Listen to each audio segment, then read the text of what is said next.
Uşaqlar SPF istifadə etməməlidir. Yay aylarında uşaqların günəşdən qoruyucu kremlərin istifadəsi ilə bağlı müxtəlif fikirlər səsləndirilir. Yerli pediatr gün qoruyucu kremlərin uşaqlarda istifadəsini qəti əleyhinə olduğunu bildirib. Mən bir pediatr kimi uşaqlarda SPF tərkibli kremlərin istifadəsini tövsiyə etmirəm.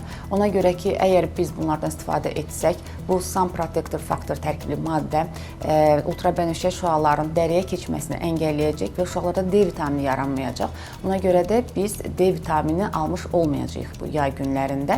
Ən yaxşı yol budur ki, yay günlərində, səhər saatlarında və axşam saatlarında günəşlə birbaşa təması təmin edəsiniz və D vitamini yaranması üçün 15-20 dəqiqə kifayətdir ki, günəş şüaları dəriyə dəysin. Amma SPF kremlər isə əlavə bir toksin maddə deməkdir həm də və günün qızmar vaxtlarında isə uşaqları dərinin günəş tərəfindən zədələnməməsi üçün, yəni dəri yanıqlarının, günəş yanıqlarının olmaması üçün isə günəşə çıxarmamanız lazımdır və başörtüklərlə istifadə olunmalıdır.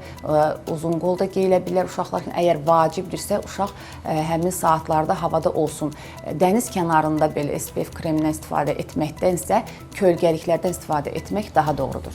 Pediatr vurğulayıb ki, D vitamini çatışmazlığı riski olan uşaqlarda bu vitamin həkim məsləhəti ilə qidalanma və ya vitamin əlavələri vasitəsilə də təmin edilir. Onun sözlərinə görə, məqsəd həm uşağın D vitamini ehtiyacını ödəmək, həm də günəş şüalarının zərərli təsirlərindən qorunmasını təmin etməkdir.